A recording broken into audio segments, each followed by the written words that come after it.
The silver sedan pulls into my driveway, and my heart stops. I don't mean that figuratively. For 3 full seconds, I feel nothing. No pulse, no breath, no connection to the man standing in this body.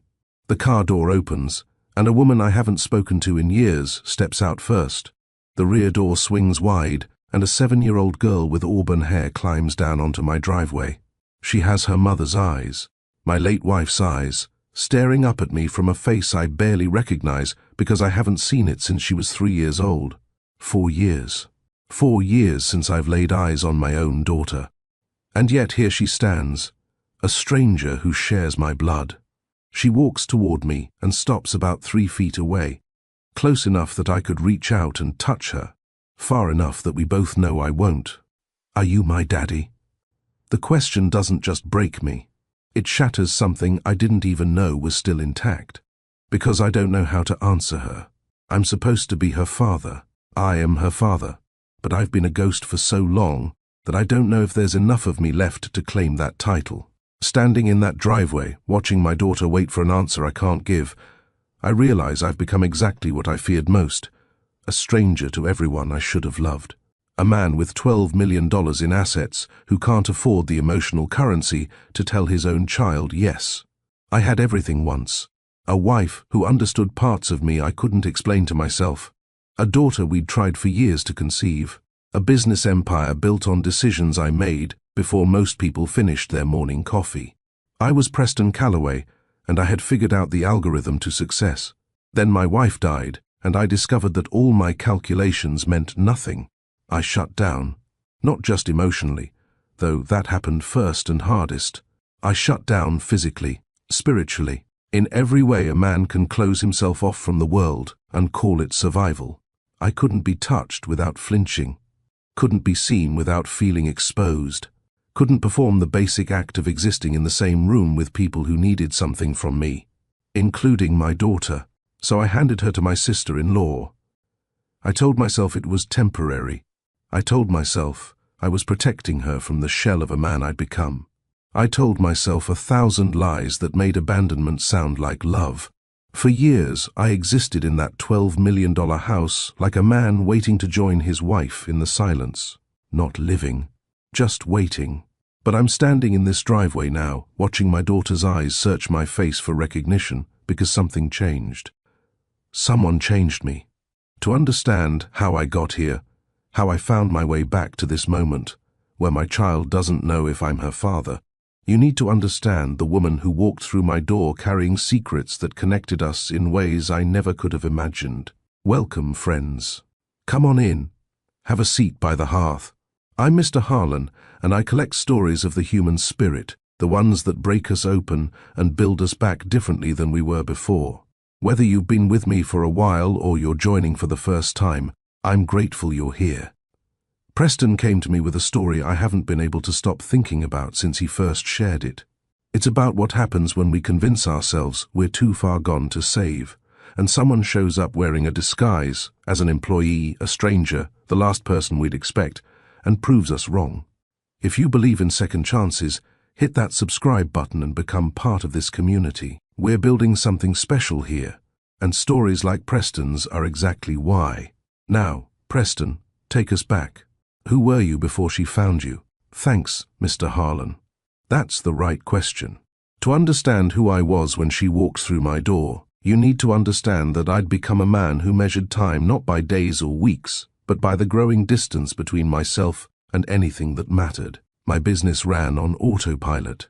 My daughter grew up in photographs I couldn't bear to look at. My life had become a perfectly organized tomb.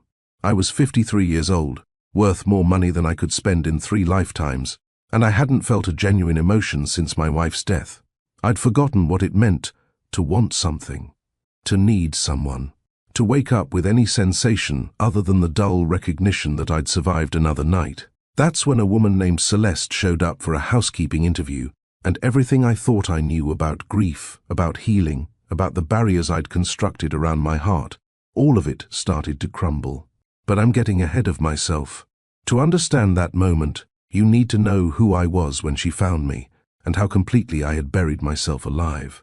My estate in Greenwich sat on 14 acres of manicured grounds that no one ever walked. $12 million of architecture, Georgian columns, imported marble, hand-carved mouldings from artisans who'd been dead for decades. It had been featured in magazines. Architects had studied its lines. And for all those years since Rosalind's death, it had felt like nothing more than an elaborate prison I'd built for myself. Entire wings went months without hearing a footstep. The East Gallery, where Rosalind had displayed her collection of modern art, gathered dust behind closed doors. The music room housed a grand piano I couldn't bring myself to touch, a Steinway she'd surprised me with on our 5th anniversary, back when she still believed I had songs left to play. The nursery on the 2nd floor stayed locked. I kept the key in my study, in a drawer I never opened, because I couldn't bear to see what should have been. The crib we'd chosen together, the mobile of silver stars she'd hung above it, the rocking chair where she'd planned to nurse our child through sleepless nights. Our child, the daughter I'd met 12 hours too late. Rosalind went into premature labor while I was in Singapore, closing a deal that meant nothing the moment my phone rang. I chartered 3 different flights, spent more money than most people earn in a year just trying to get home faster. But time doesn't care about money. It moves at its own pace, indifferent to desperate husbands racing across oceans. She'd known for 8 months that the pregnancy might kill her. A complication with her heart, something the doctors had warned her about, something she'd hidden from me because she knew I'd make her choose. She chose our daughter. She chose to give me the family we'd spent years trying to create, even if it meant she wouldn't be there to see it. I arrived at the hospital to find my wife's body already cold and a newborn daughter I couldn't hold without falling apart. What followed was a collapse so complete that I barely remember the details. Weeks blurred into months. I stopped eating, stopped sleeping in any meaningful way. I would find myself in rooms with no memory of walking there, staring at surfaces, waiting for something that would never come. The custody hearing happened 4 months after Rosalind's death. Her sister Vivian had filed papers while I was still learning how to breathe without my wife. She painted me as unstable, unfit, a danger to myself and therefore to the child. Hospital staff testified about my deteriorated state, the inability to function the way I dissociated during the first weeks of my daughter's life. A psychiatric evaluation I barely remembered taking was submitted as evidence. The court ruled that a man in the midst of a breakdown couldn't adequately care for a newborn. Vivian took Celia. I was granted visitation rights, 4 times a year, supervised, like I was a criminal instead of a grieving father. I attended those visits for 3 years, watched my daughter grow from infant to toddler, always through a pane of glass that felt thicker than any window. But every time I looked at her face, I saw Rosalind's eyes staring back at me. Every time she laughed, I heard echoes of a voice I would never hear again. So I stopped going, told myself it was better for her, told myself I was protecting her from a father who could barely function. The truth was simpler and more shameful. Looking at her hurt too much, and I was too weak to endure it. Mrs. Pemberton had worked for my family since before I was born. She'd watched me grow up, watched me marry, watched me fall apart. Since Rosalind's passing, she'd maintained the house around me like I was a piece of furniture she was preserving. The morning she announced her retirement, she stood in my study doorway, with decades of service in her eyes, and something that looked almost like pity. "You can't keep living like this," she said. She wouldn't have wanted. "That will be all, Mrs. Pemberton." She left without finishing her sentence. We both knew what she meant to say. She'd hired her replacement before leaving, a woman who would start that very morning. Just another face, I assumed. Another person who would last a few months before the silence drove them away. I didn't care. I preferred the invisibility of being forgotten in my own home. I told Mrs. Pemberton to handle the new hire. I wanted nothing to do with anyone. But what I didn't know was that the woman waiting in my kitchen hadn't come looking for a job. She'd come looking for me, and she'd been holding on to a secret about my family since the night my wife died. Her name was Celeste Whitmore, and she didn't belong in my house. I knew it the moment I passed her in the hallway that first morning. Most staff adopted a certain posture around me, eyes down, shoulders curved inward. the universal body language of people trying to make themselves smaller. They sensed the grief radiating from every surface and responded by shrinking, by becoming as invisible as I wanted to be. Celeste didn't shrink. She stood with a quiet dignity that seemed almost defiant in the silence of my home. When I walked past her, she met my eyes. Not a challenge exactly, more like acknowledgement. Like she was saying, "I see you. And I'm not afraid of what I see." She was in her mid-30s, with dark hair pulled back from a face that carried its own hidden struggles. There was a stillness to her that unnerved me, the kind of calm that suggested she'd already survived whatever storms life could throw at her. I didn't know then how right I was about that. The first 3 weeks passed in practiced avoidance. I took my meals alone in my study, eating without tasting, existing without living. She cleaned rooms I would never enter, the guest suites that hadn't hosted visitors in years, the formal dining room where Rosalind and I had hosted dinner parties in another lifetime. She organized closets full of clothes with tags still attached, purchases I'd made in moments of desperate normalcy that never led anywhere. She dusted photographs of a life that had clearly ended long before its subject stopped breathing. We orbited each other like planets with incompatible gravities, never speaking beyond the minimal courtesies required to share a space. "Good morning. Excuse me. The coffee is fresh." Words that meant nothing, filling silence that meant everything. But I noticed things despite myself. The way she paused in front of Rosalind's photograph in the kitchen, the one from our wedding, where my wife was laughing at something I'd said, her head thrown back with joy. Most people glanced at that photo with idle curiosity or polite discomfort. Celeste looked at it differently, not with curiosity, but with something that resembled recognition. Like she was seeing someone she already knew. The way she handled my wife's belongings troubled me even more.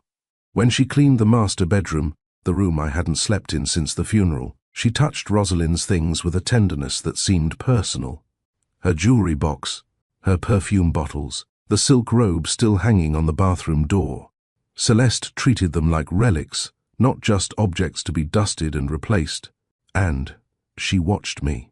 I caught her doing it more than once, her eyes tracking my movements across a room before quickly looking away. She noticed the slight hitch in my walk, a remnant from when I'd fallen down the stairs 3 years ago after drinking myself into oblivion. My body remembered things my mind had tried to bury, and somehow she catalogued those memories without ever asking about them. She noticed the nights I sat at the grand piano. Since Rosalind's death, I hadn't been able to bring myself to play, but sometimes I would sit on the bench, my fingers hovering over the keys, remembering the way my wife used to curl up on the nearby sofa and close her eyes while I played Chopin. The music had died with her, but the ritual remained, and Celeste witnessed it all, standing in doorways, observing without comment, present for my strange communion with a silence I couldn't break. The locked nursery on the second floor seemed to draw her attention most. I caught her glancing at that door during her first month, her expression unreadable.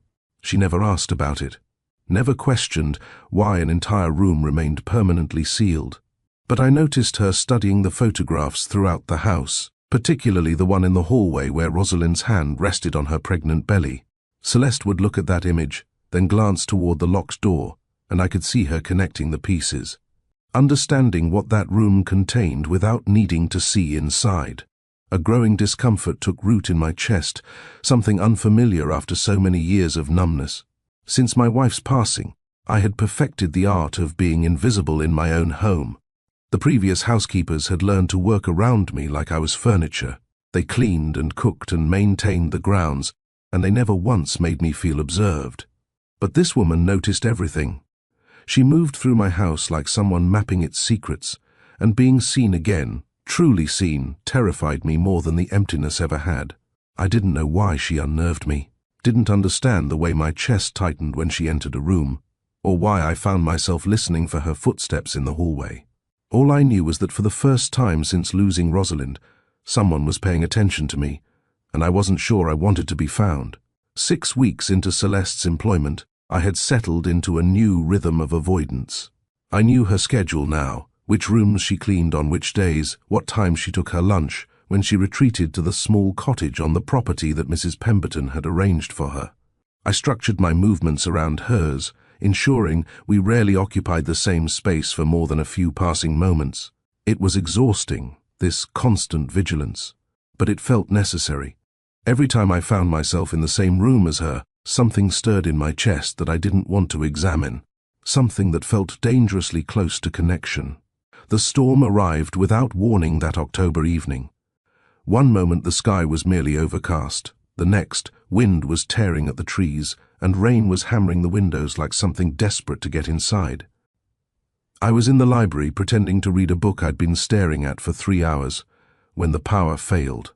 The darkness was immediate and absolute. I've never been able to explain what happened to me in that moment. It wasn't fear exactly, not the rational kind that comes from genuine danger. It was something deeper, something primal. In the light, I could see Rosalind's photographs on every surface.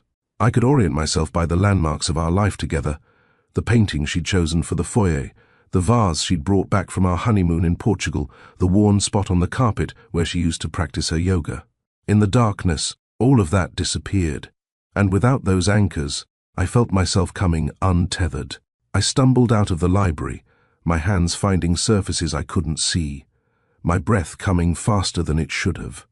The house that had been my sanctuary suddenly felt like a maze, every hallway stretching into infinite blackness. I couldn't remember which direction led where. I couldn't remember anything except the growing certainty that I was losing her all over again. Years of carefully maintained numbness cracked open in an instant. I found myself outside the master bedroom, our bedroom, the room I hadn't entered since the week after her funeral. My hands were unsteady as I pushed open the door. The darkness inside was somehow deeper than the hallway, thick with the scent of her that I'd preserved by keeping the windows sealed, the air unchanged. On the dresser, I knew, was the photograph, the last one taken of us together, 3 weeks before she went into labor. She was glowing in that image, her hand resting on her swollen belly, her smile holding secrets she hadn't yet shared with me. I needed to see it, needed to remind myself that she had been real, that our love had been real, that I hadn't imagined the only good thing that had ever happened to me. I grabbed the frame in the darkness, pulling it close to my face as if proximity could somehow make the image visible. But there was nothing, just blackness, and the cold glass against my fingers, and the terrible certainty that I was forgetting her face. The frame shattered in my hands. I don't know if I gripped it too hard, or if it slipped and I grabbed for it wrong. All I know is that one moment I was holding my wife's image, and the next there was glass everywhere, in my palms, on the floor, scattered across the carpet like fallen stars. The pain came a moment later, sharp, bright, almost welcome in its clarity. Blood ran warm across my wrists, and I sank to the floor because my legs wouldn't hold me anymore. I couldn't find her. In the darkness, I couldn't remember her face. All those years of staring at her photographs, and now, when I needed her most, she was slipping away from me like water through cracked stone. I don't know how long I sat there. Time loses meaning when you're drowning on dry land. But at some point, I became aware of light approaching, a flickering glow that grew stronger until it resolved into a candle, held by hands that weren't mine. Celeste knelt in front of me, setting the candle on the floor between us. The flame threw shadows across her face, making her look almost ghostly. But her eyes were steady, present, alive in a way I hadn't felt in years. She looked at my bleeding hands, looked at the glass scattered around me, looked at the photograph lying face down in its ruined frame. And then she looked at my face, and she didn't flinch from whatever she saw there. I can't find her. The words escaped before I could stop them, torn from somewhere so deep I hadn't known it still existed. In the dark, I can't remember her face. It's been so long and I'm losing her.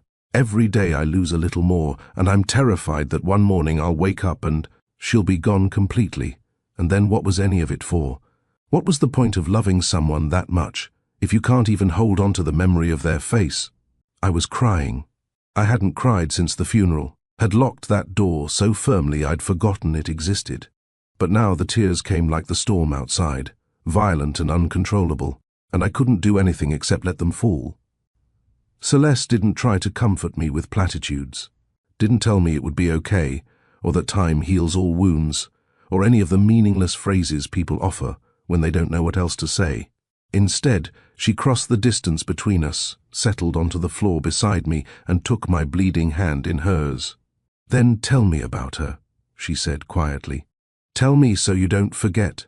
I don't know why those words broke through when nothing else had. Maybe it was the simplicity of the request.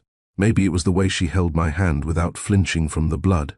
Maybe I was just so tired of carrying Rosalind alone that the opportunity to share her with someone, anyone, felt like the first breath after years underwater. I told her everything. How Rosalind had laughed at my nervous proposal. I'd planned an elaborate dinner, but she'd said yes before I even got to the restaurant, because she'd found the ring in my coat pocket and couldn't wait. How she'd spent years on immunotherapy just to keep the rescue dogs she was allergic to, because she couldn't stand the thought of them being homeless. How she'd made me promise, in the early months of our marriage, that if anything ever happened to her, I wouldn't stop living. And how I'd broken that promise so thoroughly that she probably couldn't recognize the man I'd become. I told her about the baby we'd tried for years to conceive, the miscarriages, the fertility treatments, the moment we'd finally given up, and then the miracle of a positive test when we'd stopped hoping.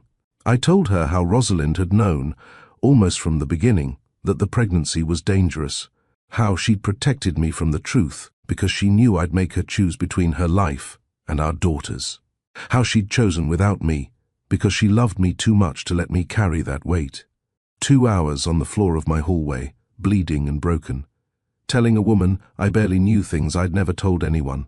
And somewhere in that telling, something loosened inside me. The grief didn't disappear. It would never disappear. But for the first time since losing my wife, it felt less like drowning and more like breathing. Like sharing the burden had made it possible to carry. There's something about being witnessed in our darkest moments that changes us. We convince ourselves that no one could possibly understand our particular brand of pain, that we're alone in ways that can't be bridged. But sometimes healing begins with the simple act of letting someone see our brokenness without trying to fix it. If you've ever experienced that kind of witnessing, share it in the comments. Let's remind each other that we're not as alone as we sometimes feel. The candle had burned low by the time the words ran out. Celeste had bandaged my hands with supplies she'd found in the bathroom, her touch gentle but efficient. The storm was fading outside, the wind dying down to a whisper. And in the fragile peace that followed my confession, she asked the question that changed everything. What happened to the baby? The question was soft, almost casual. But I heard what lay beneath it. She had studied the photographs throughout the house. She had seen Rosalind's pregnant belly in that hallway image. She knew there had been a child, and she knew that child wasn't anywhere in this house full of ghosts. Every door I'd opened in the past 2 hours slammed shut in an instant. Whatever connection had formed between us, whatever crack had appeared in the armor I'd worn since my wife's death, it sealed closed before I could stop it. "You should go." My voice came out cold, distant, the voice of a man retreating behind defenses he'd spent years perfecting. She stood slowly, gathering the first aid supplies, saying nothing. But even as she walked away, I felt her eyes on my back. And I knew, with terrifying certainty, that something between us had cracked open. Something had broken in that hallway, and I couldn't put it back together. The question was, did I even want to? The days following the storm passed differently than the weeks before. Something had loosened between us. Some invisible barrier had thinned, even if it hadn't disappeared entirely. I found myself eating in the dining room instead of hiding in my study. I didn't speak much during those meals, but I stopped fleeing when Celeste entered the room to clear dishes or refill my coffee. She never mentioned what had happened that night, never referenced the blood or the broken glass or the 2 hours I'd spent pouring out my soul on the hallway floor. But there was a new awareness between us, a recognition that we had crossed some threshold that couldn't be uncrossed. We had seen each other in the dark, and that changes things whether you want it to or not. 2 weeks after the storm, I started watching her work, not hiding in doorways or pretending to read while observing from corners, actually watching, openly, the way she moved through tasks with quiet efficiency. And I noticed things I'd been too focused on avoiding to see before. She harbored something heavy in her posture, Not physical strain, something deeper, some secret she guarded with every careful step through my house. Her eyes went distant sometimes, staring at nothing while her hands continued their work automatically. Those moments looked familiar. They looked like remembering something painful, something that wouldn't release its grip. I recognized that look because I saw it every time I passed a mirror. My curiosity grew despite my attempts to suppress it. This woman had seen me at my absolute worst, bleeding, weeping, confessing things I'd never spoken aloud, and she hadn't run. She hadn't treated me differently the next morning, hadn't handled me with the fragile carefulness people adopt around the grieving. She'd simply continued her work, giving me space, while somehow making me feel less alone in that space. Who was she? Where had she come from? What was she holding on to that made her understand mine so instinctively? 3 weeks after the storm, I did what I should have done before Mrs. Pemberton hired her: research. I called in favors from contacts I hadn't spoken to in years, accessed records through channels that existed for men with enough money to ask the right questions, pieced together a background check that was thorough, invasive, and ultimately devastating. Celeste Whitmore had been an overnight nurse at Greenwich Memorial Hospital, the same hospital where Rosalind had died. I read that line 3 times before its meaning penetrated. The same hospital, the same time period, the same year my life had ended.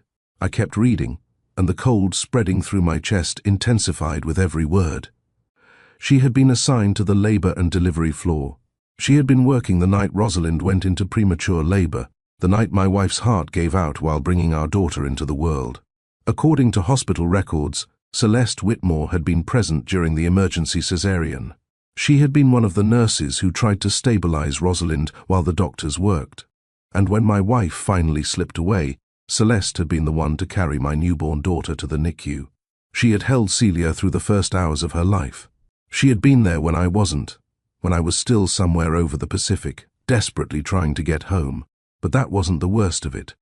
The worst came from the custody hearing transcripts, documents I'd refused to read all those years ago because reliving those proceedings would have destroyed what little remained of me. Celeste had testified.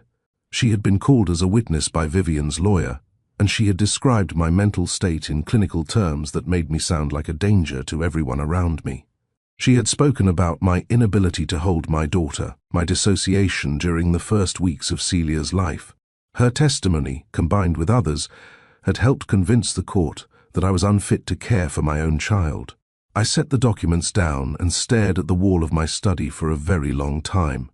The woman who had held my bleeding hands, the woman who had listened to me pour out years of grief, the woman who was slowly, carefully pulling me back toward something resembling life. She had helped destroy my family. She had helped take my daughter from me. But then I read further because the report was thorough, and the truth was more complicated than I'd expected. 6 months before appearing at my door, Celeste had been contacted by an attorney investigating irregularities in custody cases from that time period. The investigation revealed what she had never known during the original hearing. Vivian's lawyer had manipulated her testimony. He had fed her falsified psychiatric evaluations, made her believe she was corroborating documented medical opinions, rather than helping construct a narrative designed to strip me of custody. When Celeste discovered how she'd been used, she had quit her nursing position. She had devoted months to researching me, my history, my current circumstances, my isolation. And then she had applied for the housekeeping position, using Mrs. Pemberton's retirement as her opportunity to get close. She hadn't come to my house looking for work. She had come seeking redemption, looking for a way to undo what she had helped set in motion. Looking for me. I sat with that knowledge for days, watched her move through my house with new understanding, seeing what she harbored for what it truly was. Every gentle gesture, every patient silence, every moment she spent helping me heal, it was all penance, all an attempt to make right what she believed she had broken. She didn't know that I knew. Every morning she served breakfast, every evening she said goodnight. She was waiting for the right moment to confess, searching for the courage to tell me the truth and accept whatever judgment followed. And I watched her struggle, this woman who had come to save me from a wound she had helped inflict. The relationship between us deepened in ways neither of us intended. It happened gradually, over the weeks following the storm, so slowly I didn't notice the change, until suddenly everything was different. It started with meals. Instead of retreating to my study with a tray, I began eating at the dining room table. Celeste would set my plate, and then instead of disappearing into the kitchen, she would linger. At first it was just a moment, adjusting a napkin, refilling a water glass. Then it became 2 moments. Then 5. Then she was sitting across from me with her own cup of tea, and we were talking about nothing in particular, and I was realizing that I'd forgotten what it felt like to share a table with another person. The conversations stretched longer each day. We talked about books. She had a passion for 19th century literature that surprised me, given her nursing background. We talked about music, about travel, about the small observations that accumulate when you spend your days paying attention to the world. We talked about everything except the things that mattered most, circling the darkness at the center of both our lives, without ever quite touching it. But even those superficial conversations fed something in me that had been starving. Human connection, the simple pleasure of being known, even partially. The recognition that another person found my thoughts worth hearing. Evening became our time. After dinner, we would drift to the drawing room, she with her tea, I with whatever drink I was pretending to want. The silences between us grew comfortable, filled with the kind of understanding that doesn't require words. She would read, while I stared out the window at the gardens Rosalind had designed but never seen completed. And somehow, her presence made the memories less sharp, less like knives, and more like the ache of an old injury finally mending. 2 months after the storm, I touched the piano keys. I hadn't planned it, hadn't decided to play. I was simply passing through the music room, as I did every day, when something made me stop. The Steinway sat there as it always did, gleaming and silent, waiting for hands that hadn't touched it since my wife's death. I sat on the bench. My fingers found their positions automatically, muscle memory surviving what my heart had tried to kill. And then, before I could talk myself out of it, I pressed down. The first notes were hesitant, clumsy. My technique had deteriorated from years of neglect, and the music that emerged sounded nothing like what I remembered being able to produce. But it was still music, still Chopin, still the nocturne Rosalind had loved most, still something beautiful struggling to exist in a house that had known only silence for so long. I played for 20 minutes, made mistakes, started passages over, let the music stumble and recover, the way I was learning to stumble and recover myself. And when I finally stopped, my hands unsteady and my eyes wet, I realized Celeste was standing in the kitchen doorway. She didn't come closer, didn't applaud or offer praise. She just stood there, her hand pressed against her chest, tears streaming down her face. And then she nodded once, a small gesture of acknowledgement, and walked away. She understood. She knew what it had cost me to touch those keys again, and she had the wisdom to let me have that moment without trying to share it. I sought her out the next morning, found her in the kitchen, preparing breakfast, her back to the door. She turned when she heard me enter, and something in her face told me she'd been waiting for this, for whatever came next. "You asked about my daughter." My voice came out rougher than I intended. "Her name is Celia. She's 7. I haven't seen her in 4 years." Celeste set down the spatula she was holding. She didn't speak, just waited, giving me space to continue. "Her aunt has custody. Rosalind's sister, Vivian. There was a hearing after everything. The court decided I wasn't fit to care for her." I swallowed hard. They weren't wrong. I wasn't fit. I could barely care for myself. But that was a long time ago, and I've used it as an excuse every day since to avoid fighting for her. "Why did you stop seeing her?" Celeste's voice was gentle. No judgment, no accusation, just the question. Because I was a coward. The admission hurt more than I expected. Fighting meant hoping. Hoping meant risking disappointment, and I was so tired of being disappointed, so tired of losing. I convinced myself that Celia was better off without a father who saw her mother's ghost every time he looked at her face. I laughed bitterly. I told myself I was protecting her. The truth is, I was protecting myself. It was easier to feel nothing than to feel everything I'd lost every time I saw her eyes. Celeste crossed the kitchen. She stopped close enough that I could smell the faint lavender of her shampoo, close enough that I had to resist the urge to step back. Her eyes searched my face, looking for something I wasn't sure I possessed. "It's not too late," she said. Her voice was thick with emotion, more emotion than the moment seemed to warrant. To fight, to try. It's not too late to be her father again. There was something in the certainty of her words that confused me. She spoke like someone who knew things she shouldn't know, who had access to information beyond what I'd shared. At the time, I attributed it to intuition, to the particular insight she seemed to possess about wounded people and how they healed. I didn't yet understand that her certainty came from guilt, from watching from a distance as the consequences of her testimony played out, from knowing better than anyone exactly what had been taken from me, and believing she owed me its return. There's a particular kind of courage required to hope again after we've been shattered. Vulnerability feels like the most dangerous thing in the world when we've learned that opening up leads to pain. And yet, it's the only path back to connection, the only way to rebuild what we've lost. If you've been afraid to try again, in love or in life, consider this: the risk of opening up might be worth the reward. Sometimes the very thing we're most afraid of becomes the doorway to everything we've been missing. The small moments accumulated into something larger, her hand brushing mine when passing a coffee cup, my awareness of the way she tucked hair behind her ear when thinking, the growing certainty that what I felt for her went beyond gratitude. I was falling for her. The realization crept up on me slowly, then arrived all at once, the way grief works in reverse. One morning I woke up and understood that the hollow space in my chest wasn't quite so hollow anymore, that someone was filling it, carefully and patiently, one shared meal and quiet conversation at a time. The night she asked to sit with me while I played, something between us changed permanently. She settled onto the sofa, Rosalind's sofa, where my wife used to curl up and close her eyes, and she didn't try to take Rosalind's place. She made her own space, her own way of being present, that honored what had come before, while creating something new. I played for an hour. Chopin, Debussy, pieces I hadn't attempted in years. My technique was still rough, my fingers stumbling over passages that used to flow effortlessly. But the music existed, and she witnessed it. And somehow that made it real in a way it hadn't been since Rosalind's death.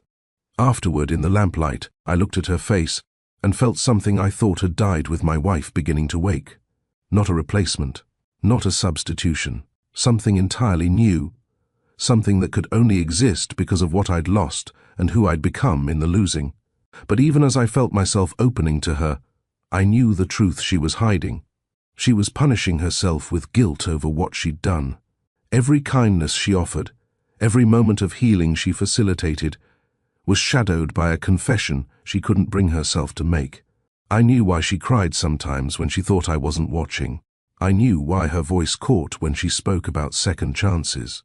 I knew the secret she guarded so carefully, and I understood the courage it would take for her to finally speak it aloud. The conflict grew inside me with each passing day. I was falling in love with a woman who believed she had destroyed my life, who had come to my house seeking absolution for sins she hadn't fully committed, who was offering me everything while convinced she deserved nothing in return. I could have confronted her, demanded the confession she was struggling to give. Part of me wanted to end the pretense, to force the conversation that hung over both of us like a blade waiting to fall. But a larger part wanted her to come to me willingly, to trust me enough to tell me herself, to believe that what was building between us could survive the truth. I just didn't know if she ever would. The night everything finally broke open started with something small. I found Celeste in the kitchen after midnight, her back to me, her shoulders shaking with silent sobs. A shattered coffee mug lay at her feet, some small trigger releasing years of suppressed guilt in a flood she could no longer contain. I didn't calculate the risks or consider the consequences. I crossed the distance between us and wrapped my arms around her from behind, pulling her against my chest the way I'd wanted to for weeks. She stiffened at first, surprised by the contact, and then she crumbled. Her weight sagged against me, and the silent sobs became audible, raw, wrenching sounds that seemed to tear themselves from somewhere deep inside her. "I'm not who you think I am." The words came out broken, muffled against my chest. "I've been lying to you since the day I walked through your door. Everything about why I'm here, what I want, it's all built on something I did. Something unforgivable." I held her tighter. "I know." She pulled back, staring at me with red-rimmed eyes. Confusion and fear warred across her face. "What do you mean, you know? I've known for weeks." I kept my voice steady, though my heart was pounding. "I found the hospital records, the deposition transcripts from the custody hearing. I know you were there the night Rosalind died. I know you testified against me." The color drained from her face. She tried to step back, to create distance, but I held her hands and wouldn't let her flee. "Then why?" She couldn't finish the question. Why hadn't I confronted her? Why hadn't I thrown her out? Why was I standing here, holding her hands like she hadn't helped destroy my family? "Because I've watched you struggle with it every day," I said. "I've seen what you've been holding on to, the guilt consuming you from the inside. You came here to make it right, Celeste. You walked into this house and started pulling me back to life, piece by piece, knowing the whole time that I might hate you when the truth came out. That matters. That matters more than whatever happened back then." She was crying again, but differently now. Relief mixed with disbelief, hope tangled with shame. "You don't understand. I helped take your daughter from you. My testimony was manipulated." I said it firmly, leaving no room for argument. "I read the investigation files. Vivian's lawyer fed you falsified psychiatric evaluations, made you believe you were corroborating documented medical opinions when you were actually helping him construct a narrative. You didn't know what you were doing." "I should have known." Her voice cracked. "I should have questioned it. But I was young and scared, and he was so convincing, and I just wanted to protect that little girl from a father who seemed like he was falling apart. I told myself I was doing the right thing. I was falling apart," I admitted. That part was true. If you'd asked me back then whether I was fit to raise a child, I would have said no. I could barely dress myself. Couldn't hold Celia without losing my composure. Couldn't look at her face without seeing everything I'd lost. I released one of her hands to touch her face, wiping tears from her cheek. "The system failed us. Vivian's lawyer exploited your testimony and my breakdown to get what he wanted. But you're not the villain of this story, Celeste. Neither am I. We're just two people who got caught in something bigger than ourselves." She shook her head, unwilling to accept absolution so easily. "I spent 6 months looking for you. When I found out what the lawyer had done, I couldn't live with myself. I quit nursing. Couldn't stand to be in that hospital anymore, knowing what I'd helped do. I thought if I could find you, if I could somehow make things right." "You have." I pulled her close again. "Don't you see? You've spent nearly 4 months pulling me out of the darkness I'd buried myself in. You've made me eat, made me talk, made me touch that piano for the first time since Rosalind's death. You've given me something I thought was impossible, a reason to try again." We stood in that kitchen until the early hours of morning, talking about everything we'd hidden. She told me exactly how Vivian's lawyer had manipulated her, how he'd presented forged documents bearing the signatures of psychiatrists who had never evaluated me. I told her about the years of isolation, the conscious choice to disappear rather than fight, the shame I carried for abandoning my daughter. Blame, I realized, was just another way of staying stuck. I was so tired of living surrounded by ghosts, tired of letting the past dictate the boundaries of my future. Somewhere in that long night, I made a decision. "I want to try again," I told her. Not just with hope, not just with the idea of getting better. I held her gaze. "With you. I want to try again with you." Her breath caught. "Preston, you don't have to. I'm not doing this out of obligation. I'm not offering you forgiveness as some kind of transaction." I took her face in my hands. "I'm telling you that you walked into my life and changed everything. You saw me at my worst and didn't look away. You held my bleeding hands and asked me to tell you about my wife so I wouldn't forget her.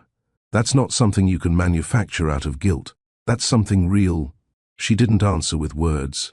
She answered by rising on her toes and pressing her lips to mine. Soft, tentative, asking permission even as she granted it. And I kissed her back, tasting salt from her tears, feeling something I'd thought would never return awakening in my chest. The letter arrived 3 weeks later. Official stationery, return address from a law firm in Manhattan. I recognized Vivian's attorney's name and nearly threw it away unread. Celeste convinced me to open it. Vivian was coming to Greenwich. She was bringing Celia. There was a matter to discuss regarding the child's future care. I read those words and felt terror flood through me, the same terror I'd felt in the darkness during the storm, the same certainty that I was about to lose something precious. But Celeste stood beside me, her hand on my shoulder, her voice calm and steady. "You can face this," she said. "You're not the same man who lost custody all those years ago. You're not the broken person Vivian convinced the court you were. You've healed, you've grown, and you won't be facing her alone." The morning Vivian arrived, I stood in my driveway with Celeste beside me. The silver sedan pulled up to the house, and my heart hammered against my ribs so hard I thought it might break through. The driver's door opened, and Vivian stepped out, older than I remembered, thinner, something fragile in the way she moved. Then the rear door swung open, and a 7-year-old girl climbed down onto my driveway. Auburn hair, Rosalind's eyes, a face I had last seen when she was 3 years old, a face that had haunted my dreams and my waking hours for 4 years of deliberate absence. Celia looked at me, looked at this stranger standing in front of a massive house, this man who was supposed to be her father. And she asked the question that shattered me. "Are you my daddy?" The words I hadn't been able to find in the opening of this story, they came to me now. Not because I had the perfect answer, but because Celeste squeezed my hand, and I remembered that I didn't have to be perfect. I just had to be present. I knelt down so I was at her level. "Yes," I said, "I'm your daddy, and I'm so sorry it took me so long to come find you." Vivian watched this exchange with an expression I couldn't read. Then her eyes moved to Celeste, and recognition flickered across her face. The nurse from the hearing, the woman who had testified against me, now standing beside me, holding my hand like she belonged there. "You," Vivian's voice was cold. "What are you doing here?" Celeste didn't flinch. "I came to fix what I helped break." The silence stretched between them, two women on opposite sides of a history that had damaged everyone it touched. But it was Vivian who looked away first. "We need to talk," she said to me. "Inside." Now. We gathered in the drawing room, Vivian and I facing each other across years of silence, Celeste standing quietly by the window, Celia exploring the room with the curiosity of a child encountering something new. I watched my daughter touch the spines of books, peer at photographs, run her fingers along the piano keys, and I felt my heart breaking and mending at the same time. "I'm dying." Vivian said the words without preamble, without softening. "Cancer. Stage 3. The doctors say I have maybe 2 years if the treatment works. Less if it doesn't." The room went silent. Whatever I had expected her to say, it wasn't this. "I need to make arrangements for Celia," Vivian continued. Her voice was steady, but I could see her hands trembling in her lap. "I need to know she'll be taken care of when I'm gone." "You want to give her back to me?" I said it flatly, not quite believing. "I'm offering you full custody. No contestation, no lawyers, just a simple transfer of guardianship." She paused. "In exchange, you drop any investigation into the original proceedings. You don't pursue the lawyer. You don't come after me for what happened." Celeste stepped forward.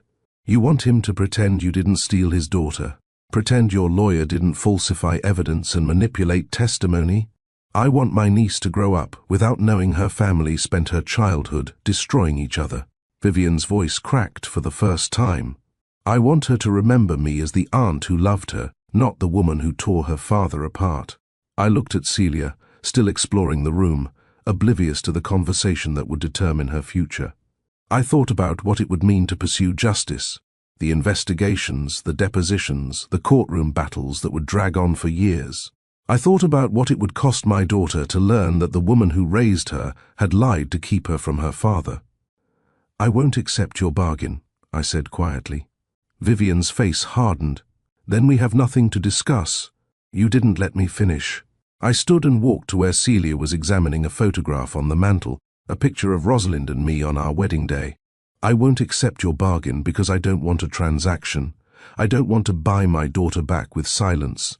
I turned to face Vivian. "I'll take custody of Celia because she's my daughter, and I should have fought for her years ago. I won't pursue the lawyer, because dragging this through courts would hurt Celia more than it would help anyone.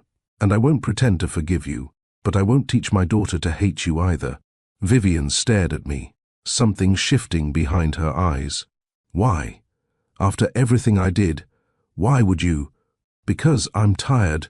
The words came from somewhere deep, somewhere I hadn't accessed in years.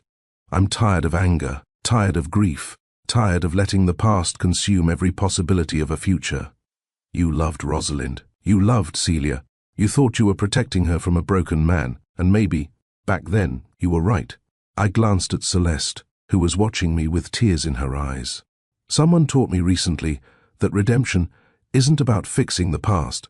It's about building something new from its ruins. I can't change what happened, but I can choose what happens next." Vivian was crying now, quiet tears streaming down a face I'd once hated with everything I had. I thought I was doing right by her, by Rosalind. I thought, "I know." I said it without anger, without accusation. "I know you did." She broke down then, truly broke down, in a way I'd never seen from the sister-in-law who had always been so composed, so certain of her righteousness. The sobs shook her thin frame, and I saw for the first time how illness had already begun to claim her. She looked fragile, frightened, human in a way I'd never allowed myself to see. "I was so angry when she died," Vivian whispered. "Rosalind was my little sister. She was supposed to outlive me. And when I saw you falling apart, when I saw you couldn't even hold her daughter without—" She stopped, wiped her eyes. "I told myself I was protecting Celia, but I think I was punishing you for surviving, for being there when I couldn't be, for getting to say goodbye when she'd already stopped breathing by the time I arrived." It was the most honest thing she'd ever said to me, and in that honesty, I felt something I hadn't expected: compassion. Not forgiveness, not yet, but the beginning of understanding. "We both lost her," I said, "and we both spent years destroying each other instead of honoring her memory." Vivian nodded, unable to speak. I crossed the room and did something that surprised us both. I took her hand. "Let's stop, for Celia's sake. Let's stop fighting and start being the family Rosalind would have wanted us to be. Forgiveness isn't about excusing what was done. It's about refusing to let the past poison the future. The secret that makes us cry isn't the betrayal, it's the redemption." Thank you for staying through this journey with us. If this story moved you, share how in the comments. Let's remind each other that healing is possible, even from the deepest wounds. Vivian left that evening, after a tearful goodbye with Celia. She promised to visit when she could, to remain part of her niece's life for whatever time she had left. I watched her car disappear down the driveway and felt something I hadn't expected. Not satisfaction, not vindication, but something quieter. Something like peace. I spent the rest of the day getting to know my daughter. We walked the gardens Rosalind had designed, and I told Celia about her mother, about the woman who had loved her so much that she'd given everything to bring her into the world. We ate lunch in the kitchen, and Celia told me about her school, her friends, the books she liked to read. We sat at the piano together, and I played while she danced around the room, her laughter filling spaces that had been silent for far too long. That night, after Celia fell asleep in a bedroom I'd had prepared for her, the nursery finally unlocked, finally serving its purpose, I found Celeste in the drawing room. She was standing by the window, looking out at the gardens, her reflection ghostly in the glass. "Thank you," I said, coming to stand beside her, "for having the courage to walk through my door, for staying even when I pushed you away, for believing I could be more than the broken man you found." She turned to face me. "I came here to make amends. I didn't expect—" She paused, searching for words. "I didn't expect to feel everything." "Neither did I." I took her hand, lacing my fingers through hers. I thought I was done feeling, thought I'd buried that capacity along with Rosalind, but you proved me wrong. You showed me that grief doesn't have to be the end of the story. She leaned into me, her head resting against my shoulder. What happens now? I thought about the question. A few years ago, I wouldn't have been able to answer it. The future had been a blank wall, an impossibility, something that happened to other people. But standing there with Celeste, knowing my daughter was sleeping upstairs, I felt something I hadn't felt since losing my wife. Hope. Now we live, I said. Now we build something new. 2 years later, the estate looked different. The gardens were maintained again, flowers blooming in beds that had been neglected for nearly a decade. The East Gallery was open, filled with Celia's artwork alongside Rosalind's collection. The music room echoed with piano practice, sometimes mine, increasingly Celia's, as she learned the instrument her mother had loved. I walked through the halls holding hands with Celeste, now Celeste Calloway, my wife of 6 months. We found Celia in the memorial garden, sitting on the stone bench we'd installed beneath the old oak tree. The inscription on the bench caught the afternoon light, she taught. Us that love is not something you hold, it's something you become. Celia looked up as we approached, her mother's eyes bright with the joy Rosalind would have wanted for her. Dad, can we play piano before dinner? I've been practicing the nocturne. Dad. The word still caught me sometimes, still made my breath hitch with gratitude and wonder. Of course, sweetheart. I'd like that. Celeste squeezed my hand as we walked back toward the house, our daughter running ahead of us. She's happy, she said softly. You both are. I stopped, turning to face the woman who had saved me. You came here seeking forgiveness for something that wasn't your fault. You stayed to help me find my way back to life. And somewhere along the way, you became the future I didn't know I needed. She smiled, that quiet, knowing smile I'd fallen in love with. Some secrets aren't meant to destroy us, Preston. They're meant to lead us exactly where we need to go. I looked at the house that had once felt like a prison, now filled with laughter and music, and the beautiful chaos of a family rebuilt from ruins. I thought about Rosalind, about the promise I'd broken for too long and finally learned to keep. I thought about the darkness and the storm, and the night I'd bled on my hallway floor, confessing my grief to a stranger who would become my salvation. Some secrets aren't meant to destroy. They're meant to lead you exactly where you need to go. And sometimes, the people who save us arrive wearing disguises, as employees, as strangers, as the last people we'd expect. The only question is whether we're brave enough to let them in.